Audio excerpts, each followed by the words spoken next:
Hello everyone, and welcome to a brand new Let's Play of Rule the Waves Free as Germany. I have been thinking about how to start this video for a while, and I'll be honest, I'm a bit at a loss. Because I have a lot of ideas and a lot to say, but I do not need to talk to the people who know and play this game, but to many of you that follow me and watch my videos, and do so because you enjoy games like Hearts of Iron or Crusader Kings series. And while these games have a lot of depth, they still have a certain visual allure that, while not groundbreaking, makes the game very pleasurable to play and watch. Well, Rule the Waves series is not like that. Well, it is in my honest opinion the most complex and grand naval strategy warfare game. It is very much like Aurora 4X or an ASCII roguelike. It chucks away almost all of the graphics for depth.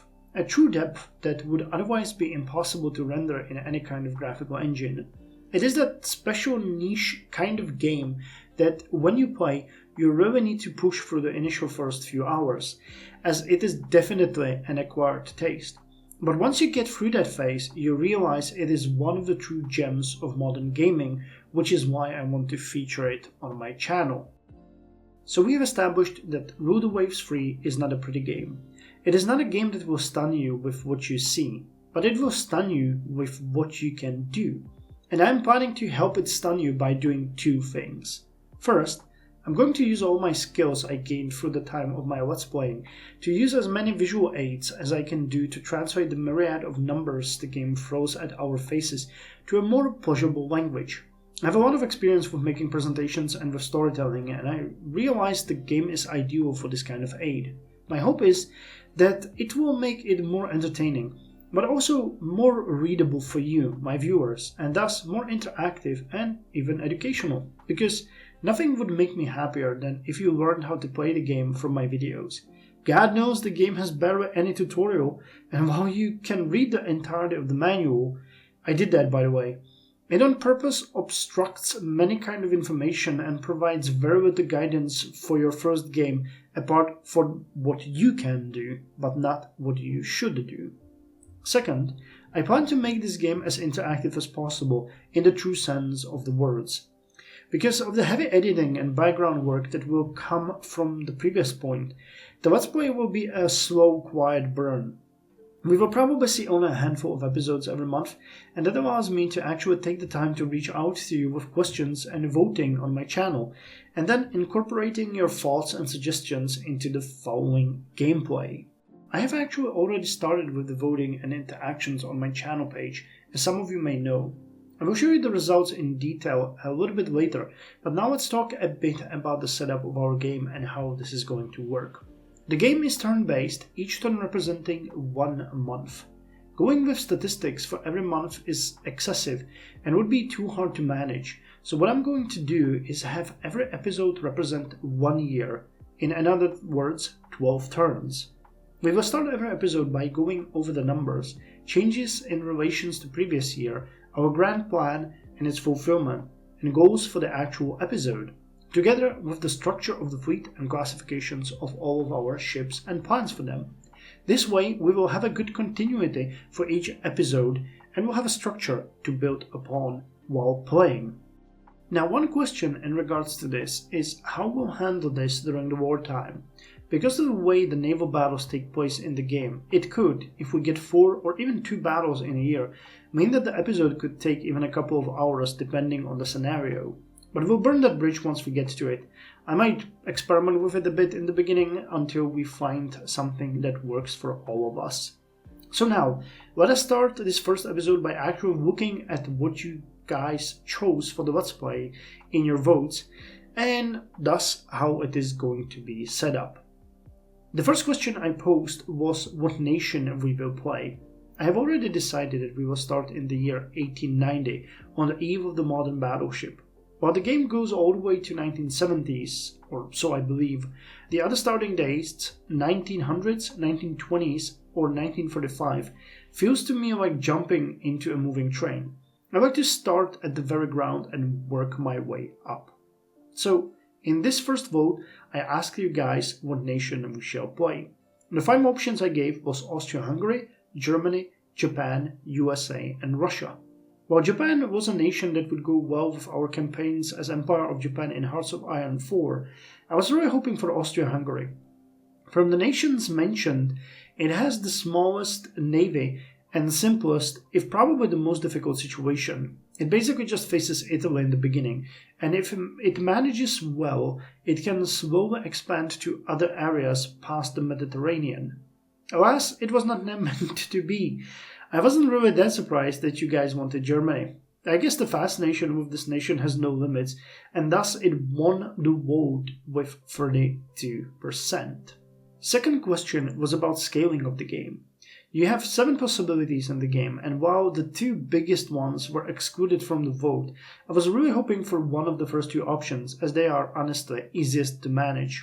However, the normal fleet size option was the one that you chose with 40% of the vote, and I agree, it seems to be the fair middle ground.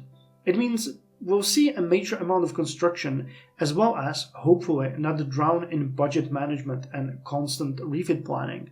Still, later on we can see tens, if not hundreds of destroyers, so we'll see how well we'll be able to do it. Hopefully though, the management file I managed before that we'll use for the presentation will make that easier.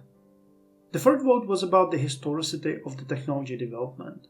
The game gives 3 options which affect not only how and when the technology is researched, but also how powerful it is, which can in effect clearly and very drastically change the game's course. To my big surprise, you guys chose the middle ground with some technological variation. The whooping 57% of you preferred that. I was almost sure you'd throw me overboard with the considerable technological variations, which, in my opinion, make the game most interesting, if a lot more chaotic. But this way we will still have certain small variations and changes to the real-world development. And last but not least, I wanted to know how much of a control I should retain over my fleets in battles. I wasn't surprised when you guys chose the most restrictive option, Admiral's mode, which allows me to command only a very small amount of ships at once, namely the core group or ship. The rest can be issued general orders, and if they get out of line of sight, not even that. Incidentally, this is my preferred option as well, so no questions or complaints there. Right. Now with all of that said, it is time to go into the game and start. The way we will do this in the first episode is that I will now launch and create a new game. Once that is done, I will show a little bit of the interface, explain our situation and where we are, after which we'll switch to the field presentation template that we will use to summarize the starting situation. After we go through that, we will play the first 12 turns, which will be this episode. In the next ones, we will skip this general introduction that you are listening to right now and start directly with the update to our general situation plan and then play. Still, I hope the added description of the actual game that we will go through now will help you with the understanding of what is happening when I play, even though the results will always be presented in the first part of the following episode. Honestly, now that I'm explaining this, it feels I am a little too overcomplicating it, so let's just jump in. It will be clear once we go through it. Okay, now's the time where we start the new game. So, let's get on with it. New game. Here you have the 4 options that the game gives us a starting date: 1890, 1900, 1920, or 1935. As discussed, we're going to start in 1890. That is my preferred starting date. And here are the options of the nations that we can play. You could choose Russia, you could choose Austria-Hungary, Germany, Great Britain, France, Spain, and Italy. And then you have 3 options that are outside Europe: Japan, United States, and China. For each one of these you get a really nice description giving you a little bit of an info about what we're getting into. So we're going to read it for Germany now. Germany.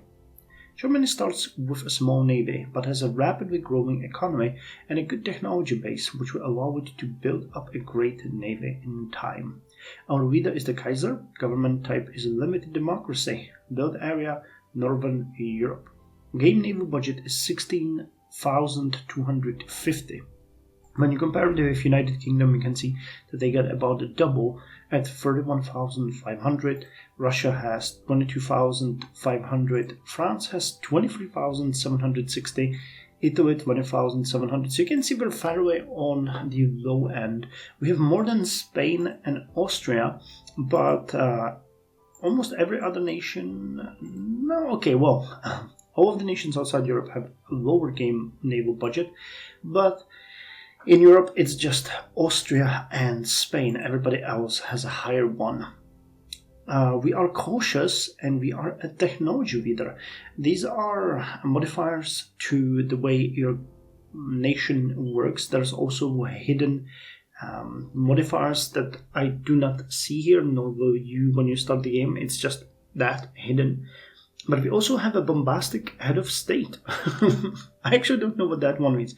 Technology either means that we are, good at working with technology and we have a certain advantage. Cautious? I don't remember what cautious does, but I think this one might be for AI a bit more than us. Our dock size is 12,000, which limits how big our ships can be when we build them. Logically, you cannot go over your dock size. For comparison, Great Britain, I think, has the highest at 15,000, 14,000 for France. Spain has 7, 15,000 for Italy as well. Austria-Hungary has 9,000, Russia 12,000, China 4,000, which is really sad. But you can, if you want to, build your ships in another nation's dockyard. It makes them a bit more expensive and applies a lot of modifiers from that country, but it is an option, and for nations like China, it's the only option. USA has 10,000 and Japan has 6,000, so we're, at the upper end in that one. Now we have a research advantage for armor development, for subdivisions and damage control, for armor-piercing projectiles, for naval aviation, lighter than air, for missile technology, and we start with bonus tech of cross-tech fire, of bomb and torpedo, and of specialized submarine designs. And the last information you're going to get from the game is the sizes of naval guns that you can use in the beginning. So you can see that we get available 2-inch, 3-inch, 4-inch, 5, 6, 7, 8, 9, 10, and 11-inch guns. It's kind of interesting because some nations, I can't remember which ones. Okay, for example, United Kingdom doesn't have 11-inch caliber weapons, but they have 12 and 13-inch guns. So it is quite interesting to see what kind of guns various nations used throughout history, and it is fairly historical. So for us, this is good in the way that we have pretty much everything from 2 to 11 inches covered. Now there is a various gun quality that you can get. I bet most of our guns are going to be -1 or -2 quality, but we'll get better as we progress, no worries. So with that said, we can press OK, and the game will put us in this last screen before we actually generate the game. So as we discussed before, these are the navy sizes or fleet sizes, where you have super large, very large, larger, large, medium, small, and very small. You guys voted for medium, so we're going to play with medium. Research rate, I'm going to keep at 100%.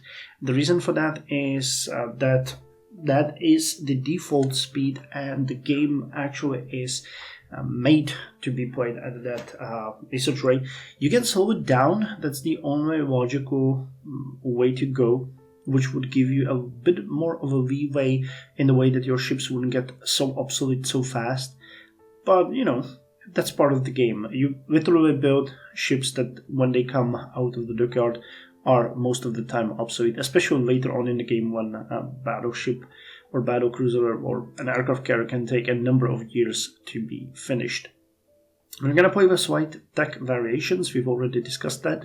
We are not going to put on harsher peace deals, AI advantage, or slow aircraft development. Those are interesting modifiers, but I don't really want to have them there. And maximum airbase size we're going to keep at 100% as well. We're gonna use game 1 slot for the game. You can see that I haven't any games running currently, and we're gonna change our name. Now, I was thinking that our ruler, or us basically, not the ruler, because we're not playing the Kaiser, we're playing the Chief of the Navy, should have some historical name. But in the end, I have decided to do a little bit of an amalgamation of famous German people involved in the Navy, and I decided to go with the name of Wilbert Friedrich Messer. So these will be the names that we will use. 2 given names and 1 surname. But it's fair to say that at this time, usually they had a number of given names. 4 or 5 weren't an exception. Okay, and now the most important part, where we are going to start the game, and it's gonna generate the Navy for us, which is the most crucial part. It might not seem like that, but you get something different every time. It's not entirely random. The game has a large database of pre-made templates that it uses for ships, but the way it combines it and the way it presents it to you is always randomized. So fingers crossed that we get something good and not entirely awful.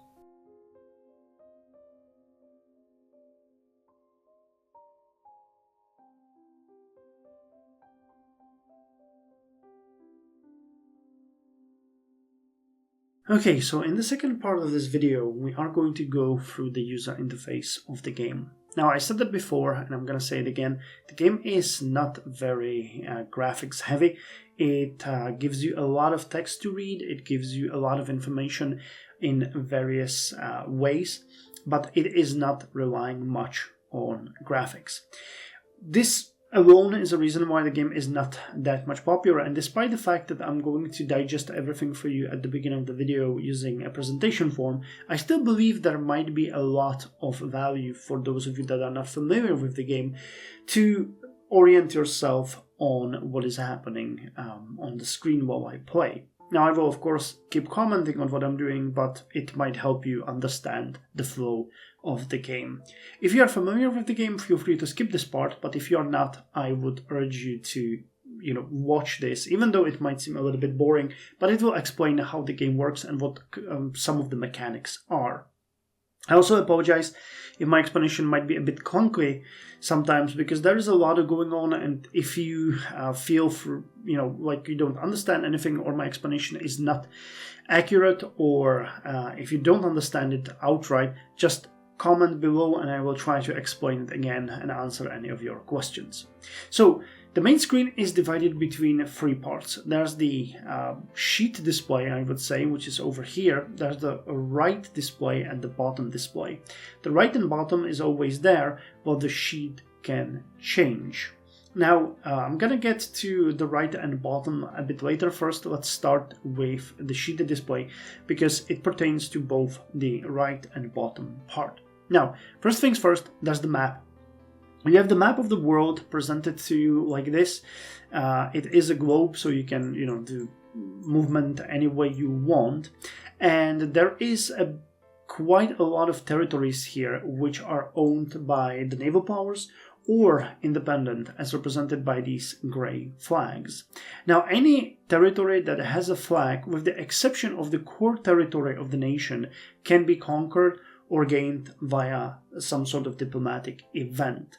Now, the game is completely random in this, with some sort of guidance. So it is very weird, for example, for Spain to suddenly own Korea. It is most likely going to fall to Japan, but later on, Spain can own Korea if they get into a war and they win. So any kind of nation that doesn't have a flag, or even a nation that has a flag, can change hands. And you will notice that many nations are actually comprising of many flags. For example, the area of French Indochina is separated between the position of Tonkin, the position of Annam, and the position of Cochin, China. It is not exactly one territory, so you can split quite a lot of territories in other ways. Now, as I mentioned, there are core territories which cannot be conquered. So you cannot conquer and eliminate a great nation like Russia, but you can strip them of their Baltic, Finnish, or northern Russia positions if you have a way to do it. Same with, for example, Sakhalin or Kamchatka. If you do, then they lose the territory and it's yours, and they will most likely try to take it back from you.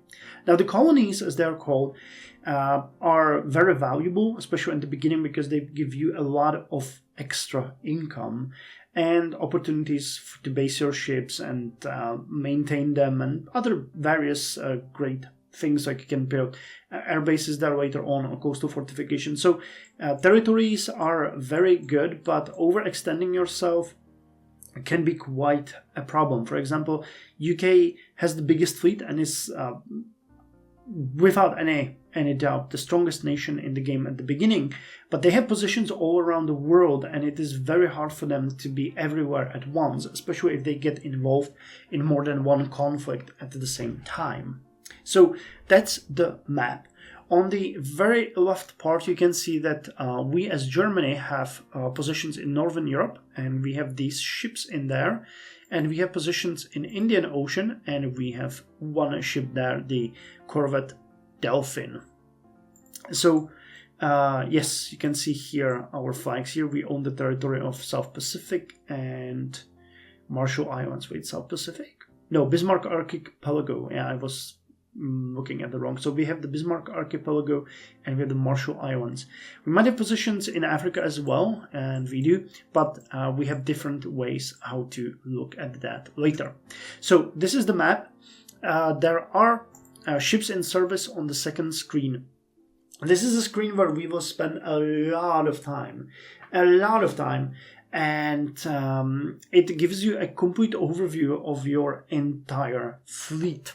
Now, just to quickly get through it, because we will spend a lot more time on it later, you have the type of ships. So you can see we have 3 battleships, the Weissenberg, Brandenburg, and Worf, or are of the Weissenberg class. We have the heavy cruisers Hertha, Fürst Bismarck, and Victoria Louise, which are of 3 distinct classes, which is awesome. Then we have a lot of light cruisers and a lot of corvettes. Now, as is understandable, each ship has a name and a class. They have this displacement in tons. They have a speed, which can be modified by a couple of letters, meaning if you have the S there, which I believe we have in the... Yeah, we have that on our battleships. They're all short range, so they cannot get too far, and A means cramped accommodations, which is great. So our battleships are basically very short ranged, and they have a very little space for their crew. There's also M as a minor and C as colonial. The colonial ships, I'm going to get to it within the game, but they are more valuable when stationed in your colonial positions. They work much better there. Now there's an rating here for the anti-submarine warfare, and there's a rating here for radar. We don't have any radars and we don't have any anti-submarine warfare yet, but later on you can see in the brackets the value of our corvettes will be 3. You have the year of commission here. You have the location. As we said, most of our ships are located in Europe, most notable in Northern Europe, and we have one ship in Indian Ocean. The status can be in active fleet, reserve fleet, or mothballed. Some ships can be put on trade protection during war, especially. That is valuable because they protect you against submarines, or try to. And there's also a raider, which is the opposite of trade protection, and WU means working up. A newly commissioned ship doesn't have a great crew rating, which is in the next column, where you see all of our ships are fair, but they start at much lower rating and they work themselves up to complete efficiency. Now you have a maintenance cost here, which you can see is ironically highest for some of our cruisers, much higher than for our battleships, which should tell you a lot. Then you have the description of the guns. So many of our ships, ironically, the cruisers have tertiary guns, while the battleships have only primary and secondary. Our battleships are just awful. We're going to have to deal with that. But, for now, let's leave that. Then you have the value of blockade Each ship has a different value. The higher the value, the better they blockade. Then they can be part of a division. We're gonna do that once we start the game. You can separate your ships in various fleets and give them orders, which is extremely valuable for us because we're playing in the Admiral mode, which means that I cannot give orders to individual ships, only general orders to divisions. So we need to use these as well as possible because they will be the difference between a win and a loss for us in most cases. And then you have a commanding officer for each of the ships. As you can see, we have some with average skills, one with an above average, one with a below average, and a lot of commanders where we don't know what their skills are. So we'll have to discover that later. Now then you have ships in construction. We're currently building one ship called Prince Heinrich. Okay, that's not bad, but unfortunately it is yet another different class of ship. So we'll have a really hard time working with them. We have no submarines because, you know, it's 1890, so no submarines for us.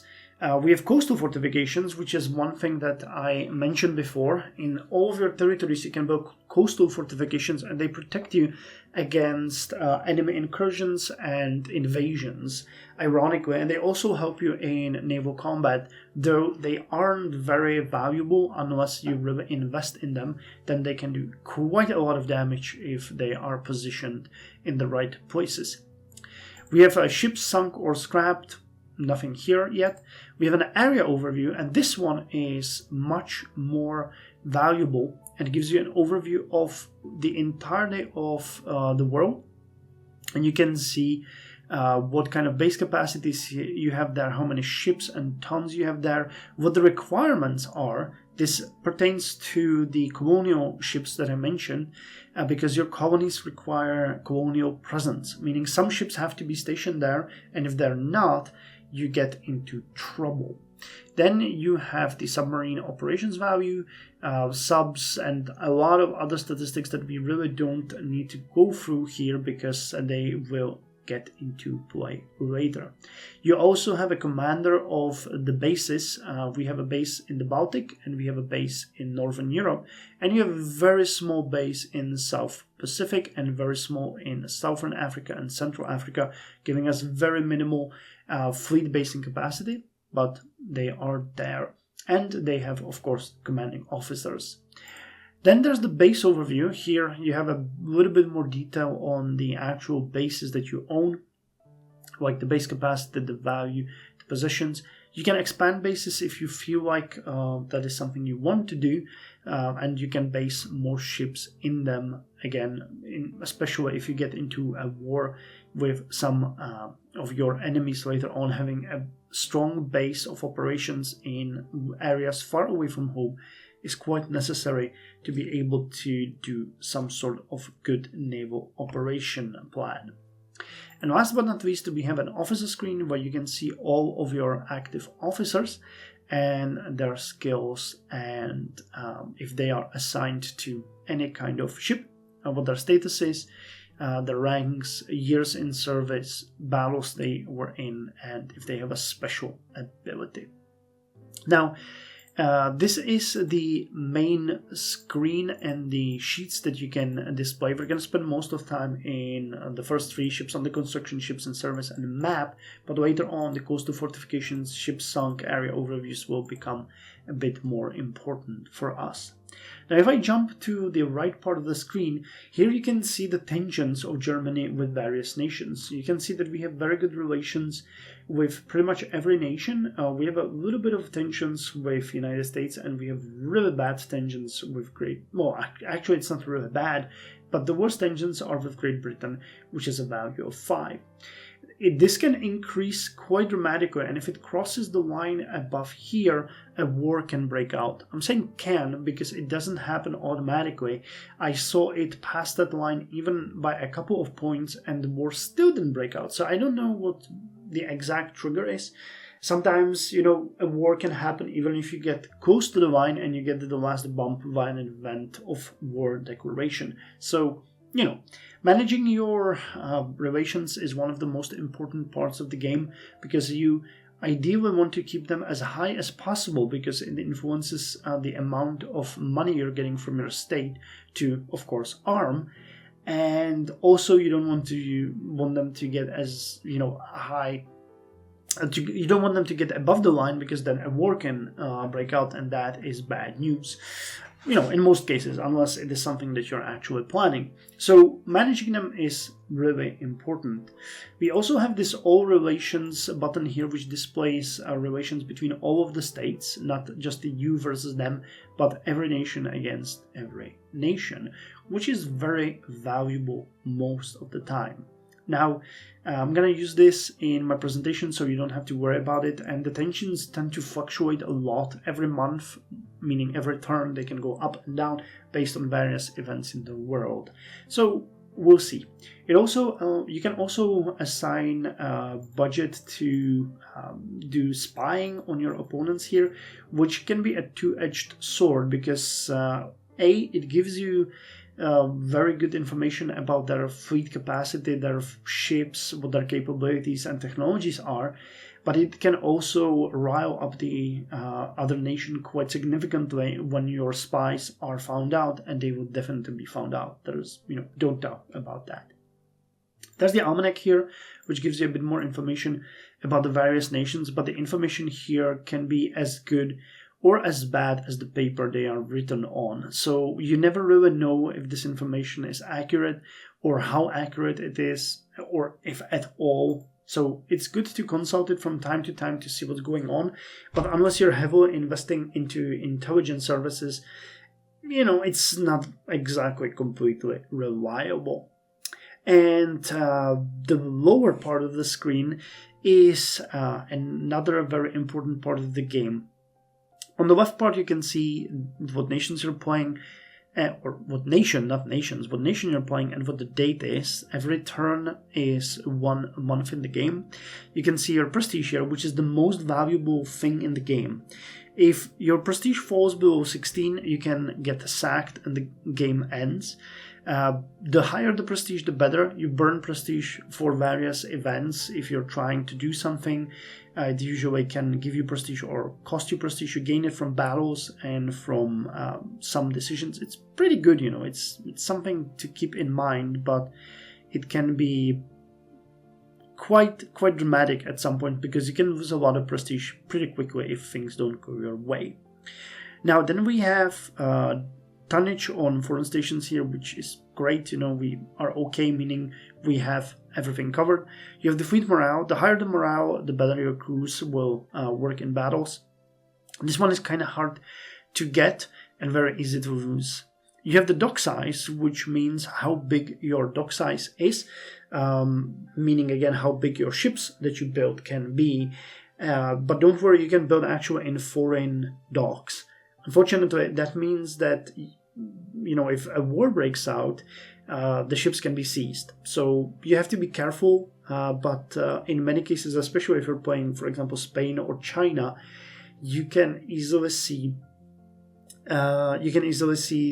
building most of your ships in foreign docks, especially in the beginning. However, building up our dock size to a reasonable size will be very important for us. Now, the shipyard capacity is an extension of the dock size. It allows you to build more ships at the same time. You can see that we have a dock size of 12,000, but we have a shipyard capacity of 60,000. So meaning, because we're building on one ship, we have a 51,900 capacity left, which we could use for more projects. Unrest level is at 2, which is how bad the situation in your nation is. If it goes up to 10, you can risk a revolution and your government can be overthrown. I never had that happen, honestly, so I don't know what happens. But again, it is tied closer to your prestige and what happens in the wars, how much blockade you are enduring, because if you get a lot of ships sunk and you get blockaded and a couple of bad events goes your way, the unrest can raise pretty quickly. Build requirements, nothing really important. Sometimes we will be told by the government to build a couple of battleships or other ships within a certain period of time, but you can negate that using your prestige if you don't want to. Treaty limits, if there is, for example, a conference happening and it enforces certain things, like it was the Treaty of London, you can have these limitations here. This part pertains to the budget. That's going to be a very important thing for us every single month. This is your yearly budget and a monthly budget. These can go up and down based on the situation in the world, but usually they increase by a couple of percent every year due to a sort of inflation. The maintenance you pay for your ships and the maintenance which is estimated for all active ships. You have a construction cost here for new construction and ships. So this is coming at this point from this ship. You can see the cost here is 1,256 every month. We have a cost for naval aircraft, for research, for extra training, intelligence, and total expenses down here. You can see if I increase the intelligence here, the cost is going to go up by 40 for each level I invest. And here you have the monthly balance, which shows you how much we're getting. So we have quite a hefty amount of money coming our way every month, so we can build more ships, spend it on research and other stuff. And these are your funds. This is money that you have like an extra. It unfortunately doesn't work the way you would like it. You need to keep a very hefty pillow most of the times, because if you drop below zero, you immediately start getting hits to your prestige, and a warning will pop up that the Ministry of Finance is on you. So dropping below zero is something you don't want to have. Unfortunately, if you have too much, the government can also seize it or lower your yearly budget, because they will see it as you basically not using the money they're giving to you. Okay, and with that said, we're gonna jump to the next part of the game, where I will speak a little bit about the ships, the research, and then the part number 4 is going to be about our strategy in the upcoming months and years. Then we're gonna jump into the presentation, and then we are going to start the game. So I have shown you the user interface of the game, and from it and from my constant talking, you should have probably already guessed what the point of the game is. You will try to sink enemy ships by moving yours around the world. You will try to keep the tensions at the levels where you want them to. You will try to balance your budget, and you will try to not get ousted by your own government or your people. But one thing is missing, and that is, how do you design and build ships? Well, you know that there's this ship on the construction screen here, and you can build any ship that you have already designed and is in active service, but we haven't really looked at designing new ships. Now, there's a couple of ways how you can do that, but first of all, I want you to show what kind of information you can get on your own ships by simply just double-clicking any of them. I'm going to use the Weissenburg class here as the basis for explaining the basics of design. So your ships, like the Weissenburg here, give you the following information. We can see in the middle that it's of the Weissenburg class and is the same namesake. It has a displacement of 7,100 tons. Again, you can see that on the screen as well. It has 14 knots max speed, and its captain is Captain Olsen. I actually don't remember. I need to learn the commanding officers' names. You can find it easily on Wikipedia, what kind of structure it is, because this is very old navy of the German Empire, so I'll learn that before we start playing. But you can also see its offensive capabilities over here. It has 2 10-inch guns, it has 4 9-inch guns, and it has 8 2-inch guns. Ironically, they're not even listed here because they are probably so bad that the game doesn't even consider them. Now, 2-inch guns are a pea shooter in the confines of the game and the scaling that you will see here.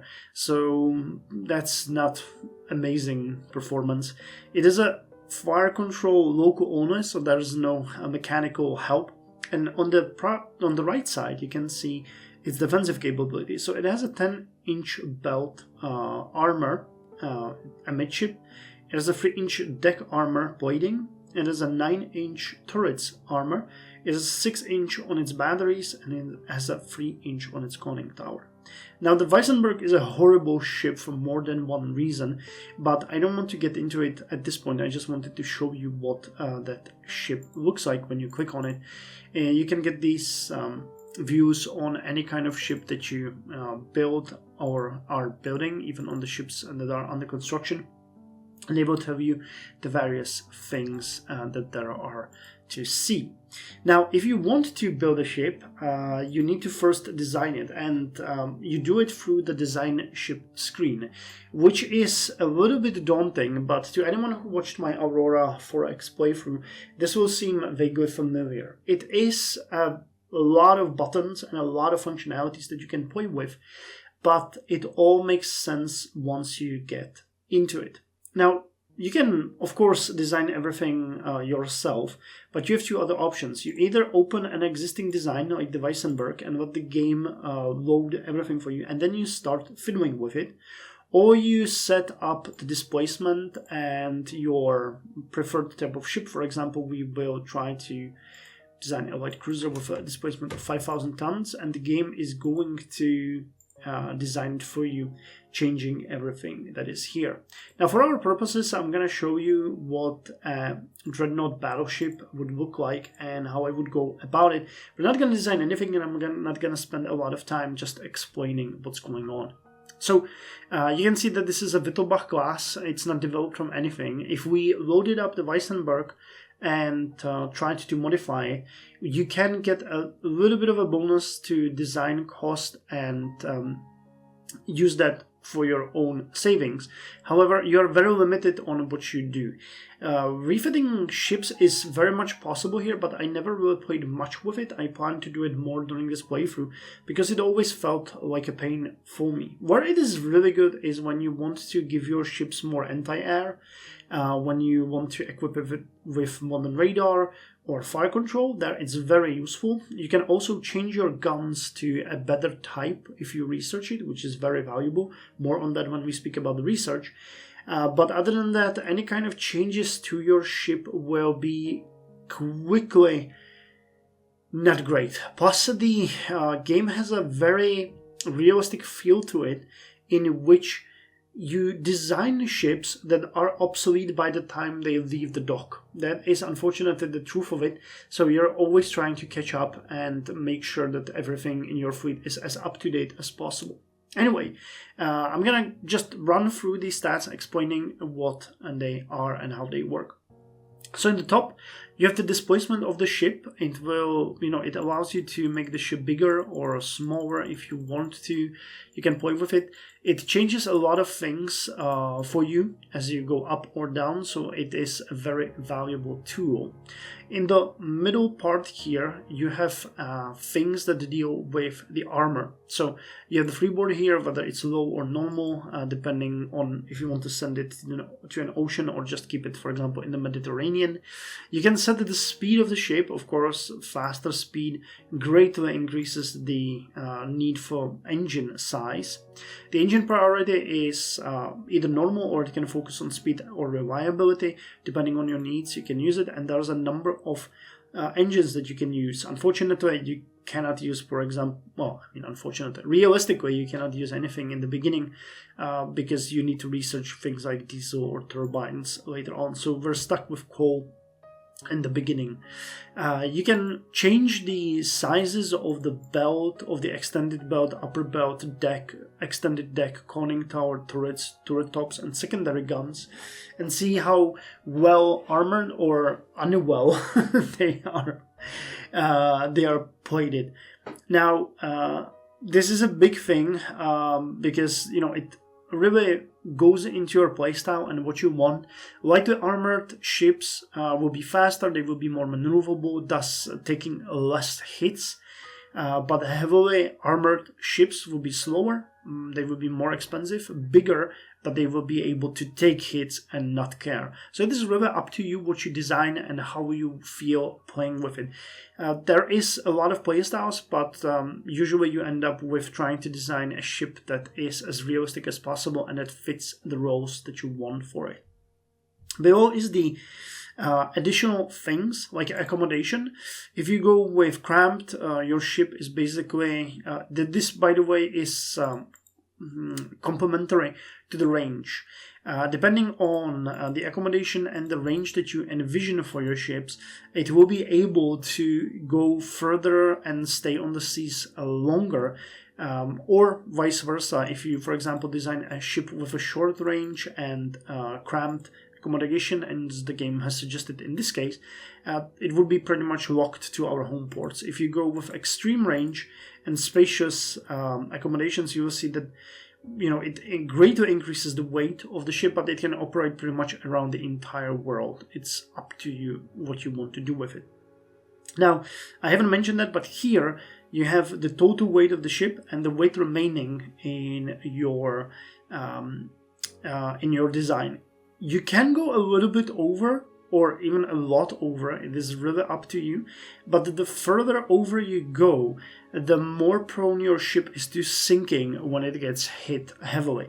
So keeping a healthy weight remaining here can offset your ship with enough buoyancy that it won't sink even when it's flooding, for example. Many of the mechanics of the game aren't exactly revealed or explained, so that there is a lot of mystery, but this is what I heard. I never really ran the math, but keeping a little bit of weight remaining is always better than going over. But you can. And I mean, if it's like a couple of tons, it's really not an issue. It really becomes an issue once you get to a couple of hundreds. By the way, there is a check here which you can use at any point, and it will give you errors, or it would downright forbid you to design a ship with something like this because it is too wrong. So here we have the ship has a narrow belt and it's seriously overweight, and there's a problem with its guns, and it's not legal because it is too big for our dockyard and is too heavily overweight. A ship like this would never sail, basically. So I'm just using it to show you the differences that you can do here while you're designing a ship. For example, if I remove this, it will just still give us an error here, but it is not forbidding us, and it's just telling us that the ship has cramped accommodation, which might limit its operational usefulness, and it is a short-range ship, which also limits its operational usefulness. So you have to keep this in mind. In the right part of the game screen, or the design screen, you will see all of the offensive capabilities. Now, I'm kind of iffy on some of these, and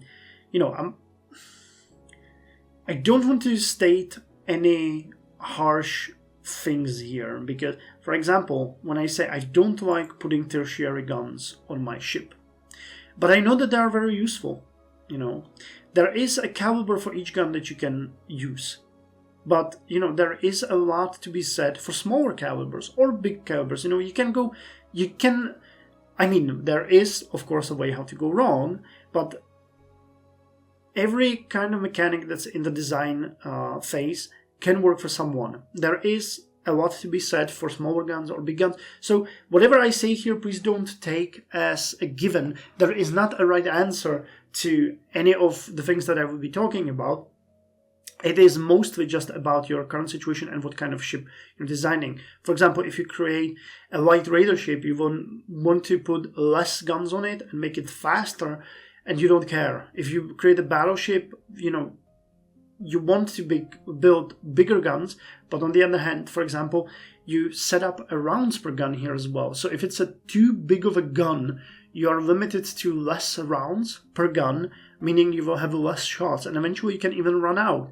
So if you make the guns slightly smaller and use the extra weight to get more ammo, that can be much better. So, just whatever I say next, please don't argue with me, because I know some of the things might be contentious, so don't take them as a given.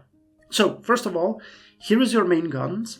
You can set quite a lot of guns on your ships. You can have multiple guns per turret. You can have many turrets per ship. In this case, we have one in the forward position, one in the aft position. We have 2 guns per turret. Each one has 420 tons as a weight. But you can make them bigger. You can go as high as you want, but you will see that at this point we're getting an X in quality. So we well, okay, now that basically tells me that I cannot go as high as I want. That was a bit of a misnomer, but you can go as high as you want, as far as your research allows you. You can. Okay, let me rephrase that one more time. You research your guns per caliber, and then these calibers are added to your designs. So we can see that we have all the guns research up to caliber 11, but the quality is -2. So our 11-inch gun is not great. It is basically very basic, and we can look at the gun data here, and it will show you what kind of damage at which range it is going to do, and what kind of penetration or deck what kind of penetration for belt and deck it has. It also shows you a little bit of information here. What's the max range, and what kind of belt and deck thickness is used for the calculations. Now, if we go a little bit lower, for example, we would have to go all the way to 8-inch guns because they have a quality -1. But you will see a different set of numbers here, and you will see that the range for these guns is not so much lower because they are quality -1. So again, as you go through the game and research, you're looking for a sort of a balance between the amount of ammo you provide for your turrets. You find a balance between the size of your turrets, the quality of your guns, the amount of your guns. Do you want to have a lot of single turrets? Do you want to have just 2 triple turrets and heavily armor them? A lot of things can be done here. Now, the secondary guns over here work the same, but while you're placing a heavily how would I say that? Well, you're placing a heavily what would be the right way to put it? Like, the positioning of the primary main guns is extremely important because, for example, here we can see that you have a turret that is focusing on forward, and the turret is focusing aft.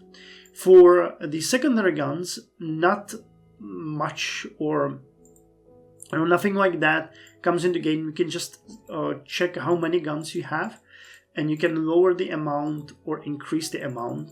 You can change what kind of gun types you will have, whether it's gonna be a gun in a casemate or a turret gun, or single or double. You can do quite a lot with it. But again, it's subject to your technology. Well, this is much harder to explain than I expected, but I hope I'm making at least a little bit of a sense here. And tertiary guns work the same way. Again, you set the caliber as with secondary and primary guns. You set the ammo per gun, and you set the amount of them. You set the amount of guns per turret as well, and they work as the tertiary guns. You can again design a battleship which will have only main guns, but it will have a lot of them. You can design a ship with just main guns and secondary guns. It's really up to you. I think that you need to have main guns, though. I never really tried to cut it off from the top. There really is no point in that. But yeah, so this is how it works and how you use it. In my opinion, it is very good to always make sure that you have enough ammo for your guns, even if it costs you a little bit in the size of the gun itself, because the more shots you fire, the better the chance to hit is. And believe me, in the beginning, when there is no fire control, no electrical fire control, or no computer fire control even, the chances to hit, you're happy when you get to about 2% per shot. While it might seem really weird, it is how the old fights were, because you had 2 ships which were both sailing. They were a couple of miles away from each other. There was wind, there was different bearings for each of the ships, and you just shot and you hope for the best. Rough seas make it even worse. So the early combat really is a slugfest. You keep shooting at each other for hours on end until one of you run out of ammo, or you score a couple of lucky hits, disable the enemy engine, then you can sail a little bit further towards them and you sink them. So, okay, that's the guns. Then you have the, anti-aircraft guns here, which we don't really use in the beginning at all. I don't even think we can, yeah, we don't even have them available at this point. And you can also go to additional armament, where you have torpedoes. Yes, you can put torpedoes on your ships. For some reason, this one was designed with 2 tubes for each side, for broadside, port, and starboard. But this ship was also designed with, so that's 4 tubes with actually two tubes, 2 torpedoes, 2 torpedo launchers, each with 2 tubes. That's what I tried to say. You can also have mines on your ships if you want to. You can have anti-submarine weapons like depth charge throwers. There's ASV mortars and so on and so on. You can have a radar and electronics limit here, and you can have air catapults, or you can design aircraft carriers if you want to, but at this point we have neither available, but it is possible to do it. And then you have the graphics here, where you can design what your ship is going to look like on this screen. Now, I'm not gonna lie, the reason why I use auto design most of the times is because I want the game to design for me the looks of the ship for the game, and then I just mess around with it. I'm gonna show you a couple of random designs here, because you can see that it changes quite dramatically. The game has a lot of different designs that it can throw at you, and in most cases I rework them quite severely, but I like using it as a basis. Now again, as I mentioned, you can redesign a ship that you already had. For example, if we redesign the Wittelbach, you see at this point we would do a 10% change. Oh, it's a Weissenberg. I said Wittelbach? Yeah, Weissenberg. Do we have a Wittelbach? Where did I get that from? Was that one of the designs? I guess. So if we redesign the Weissenberg, you will see that as we increase the size of the ship, the displacement, the change increases, and eventually you reach a point where you get no bonuses at all. So all the way up to, that would be like 10% increase of the size, you can do it. But then once you start adding guns or changing the setup of the ship, you will quickly run out of any reasonable bonuses to use. So it is really, you need to know what you're doing, basically. So, okay, that's how the designing works. And now research, because that one is integrally connected to it. Now, these are the research areas that you can research, and they each give you certain amount of bonuses when you research them. Now, the research is purely random, I would say, or semi-random. You can only set what kind of technology research is important for you. So you can set the research either to basic, to priority, medium, low, or high. And based on that, the game is going to allocate the chance that you will make a breakthrough in a certain area. Now, each one of these gives you different things. So machinery development is purely, or as far as I know, purely for engine. So the more technologies you gain from machinery, the better engines you get, and the smaller the engines are. So the game will start throwing things at you like new technology, which gives you 1% reduction in size of armor or engines.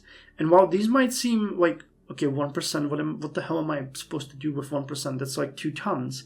They really quickly start stacking. So as this improves, you will find out that in just a couple of years, you can design much better ships using the same components, fitting in more guns, better guns, larger guns, more armor, faster speed, and so on and so on. So it might seem underwhelming in the beginning, but eventually it gives you quite a lot of benefit.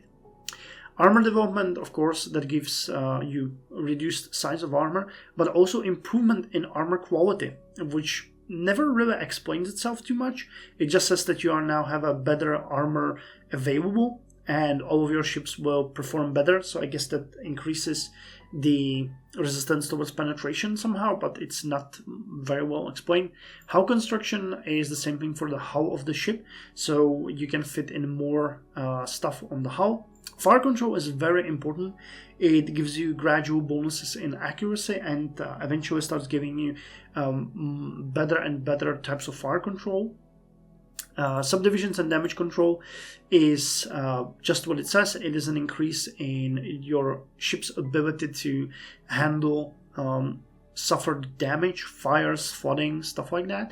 And you can see, I didn't mention that, but in some of these you can see the advanced, or it's not advanced, it's advantage behind it. It means that we as Germans have an advantage in these free areas of technology. So Germans are much better in armor development, in subdivisions and damage control, and in armor piercing projectiles.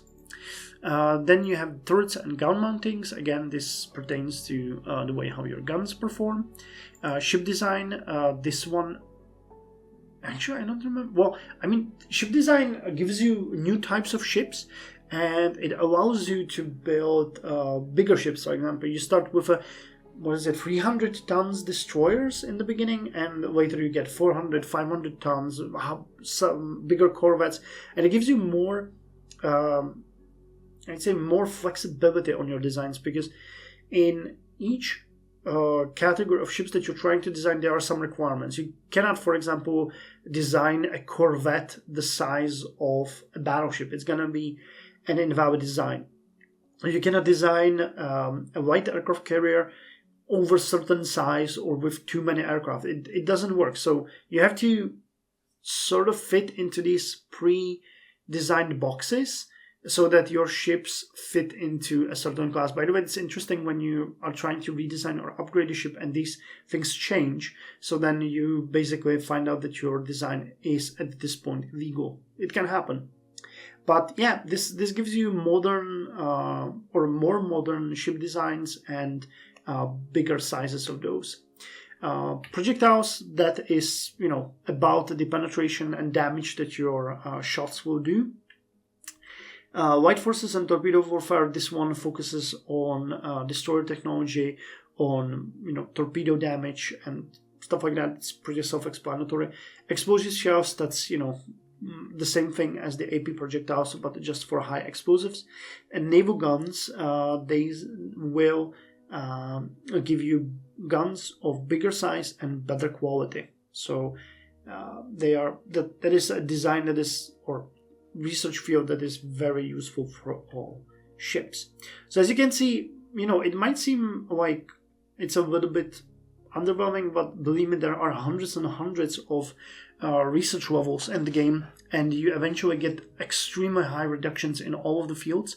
Thus you can design pretty nice, very effective ships, while the ones we have right now are really not good. I mean, the ones that we have are really not good, but you can design ships that are good for their eras.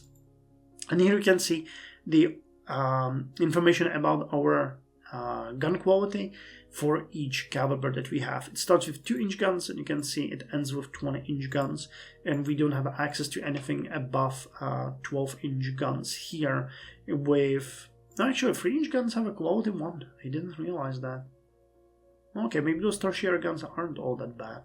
With a quality 1, that's a pretty good bonus. And you can see that 5, 6, 7, 8 inch guns have a quality of -1, and then 9, 10, 11 have a quality -2, which is just very basic quality.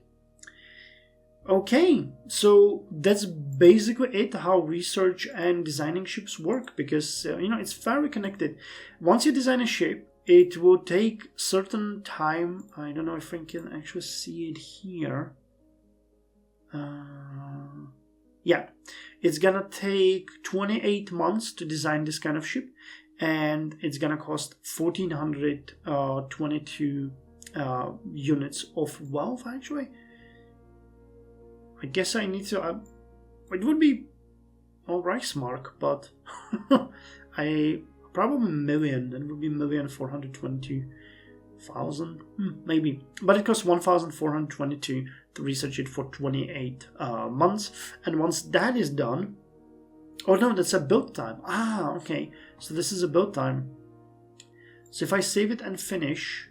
Oh, okay, it's telling me that the main caliber gun is not available. That's funny. But yeah, Once you research it, it will take some time to design the ship. I wanted to show you, but I can't remember where you see that. It should show you error ship displacement. Oh, okay. And this ship has a narrow belt, that's fine. But I don't see total. It was supposed to be here. Weight remaining. Does it show here? Ah, here it is. Okay, it shows you at the end. So developing this ship would cost us 2,978 and it will take 3 months. So if you want to do that, you can design it, and after those 3 months you can put it into construction, and then the construction would take those 20 something months that we saw. So building bigger ships is really not a thing that is quick. It takes a lot of time to deal with it, and you have to plan a lot ahead, because just imagine this ship that we would design right now, we would get it effectively within 3 years, which is kind of far away, and ships can take even 4 or 5 years to be finished building. So you really need to think ahead, and of course in those 5 years the situation can completely change. You can get new technologies and so on and so on, hence why I said that you are basically building ships that will be obsolete by the time they leave the dockyard. So yeah, that's that. So okay, this was a little bit of a mess, but I hope I explained it well. I hope that you understand what the design is. It's a big part of the game and I greatly enjoy it. I try to, more than design, explain how these mechanics work in the game and what their effect is on the actual ship. And with that said, yeah, we're gonna end this part and move on to the next one, which is going to be our strategy for the time being. Well, now we're getting to the last part of the video, which is going to deal with the overall strategy for the upcoming couple of years. I actually wanted to put in the first report on our Navy here, but I decided that the video is long enough and I'll put it in episode number 1 so that everybody has the context if they skip the episode 0, which is this one. So, speaking about the strategy, that is a bit hard, honestly, because the game can go in many ways. I've said already in the previous parts that the relations are most random depending on what's happening in the world, and it can go either way. When the AI or the game, I don't think we can speak of a true AI here, but when the game decides that you will get into a war with a neighbor or any other kind of opponent, we can get, for example, easily into war with the United States, for example, and I wouldn't consider them my neighbor. There is very little you can do with it. You can, of course, burn your prestige and make sure that you take all of the hits you can, but ultimately, if the game pushes you towards certain situations, all you can do is just steer your ship, no pun intended, in the direction that you wish for. But if there is a storm on the horizon, there is a storm on the horizon. But barring that, a couple of things that I wanted to say. First of all, our general strategy, of course, is going to be to hold on to what we have. We will build a lot of fortifications. I see that many people actually ignore that part, but I like to have my positions fortified, if only for the feeling that it gives us, and I am sort of certain that it helps with general unrest, and it helps with defensiveness, and it deters enemy invasions into your territory. So that is something that I want to do. It's going to burn a little bit of our cash, but it is not as expensive. You can build a number of forts in, well, for what one ship would cost, so it is not such a major thing for us. We'll also try to gain more positions in the areas where we are already present. So I'm not very interested in getting territories in China unless the game gives them to us.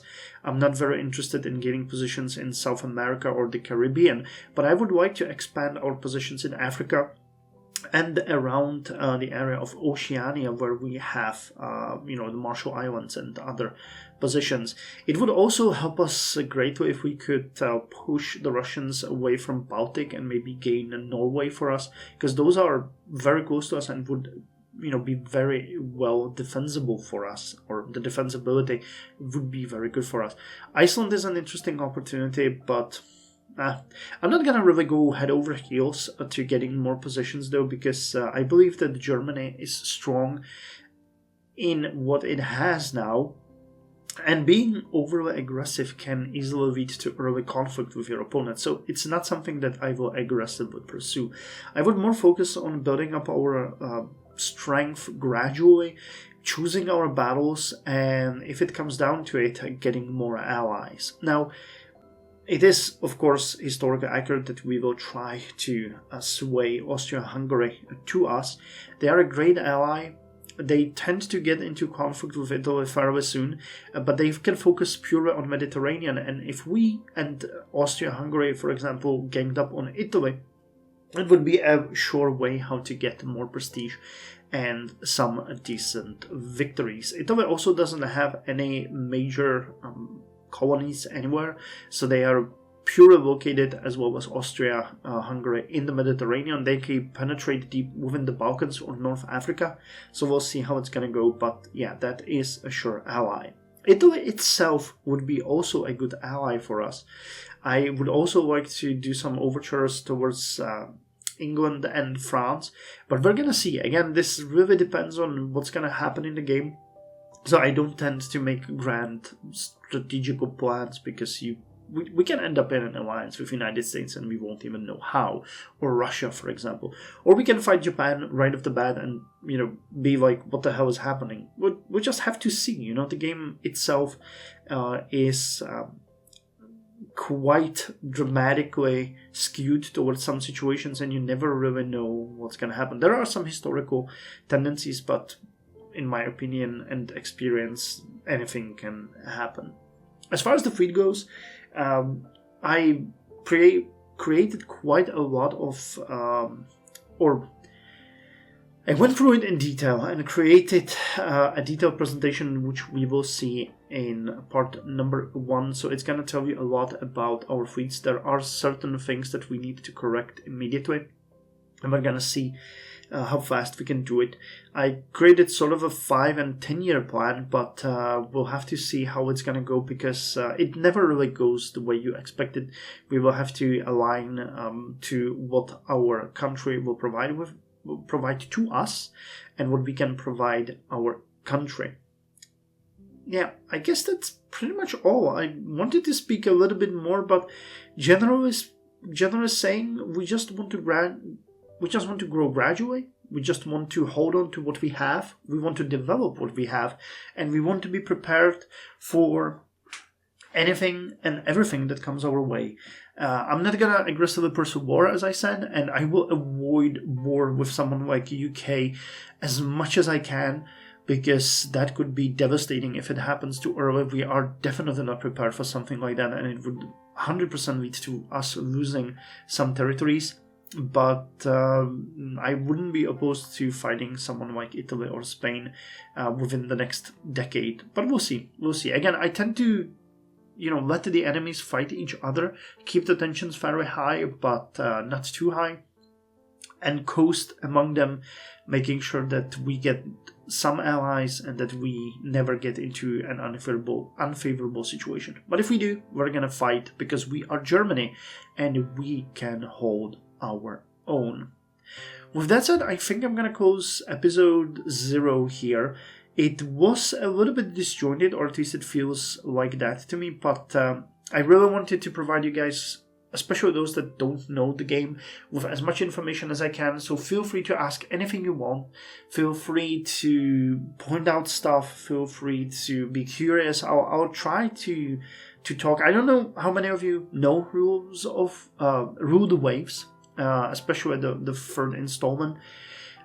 Maybe more of you than I would expect, maybe less of you than I expect, but yes, this episode wasn't meant to be as fun as a Let's Play would be. It was meant to be an introduction into the world, and throwing as much information at you as I can in a short amount of time. So hopefully that went well. Again, this is episode 0, so it's gonna be sort of a prelude to the other episodes, and in the next one we are going to start with the presentation, go through our situation in detail, and then we're gonna play the first year.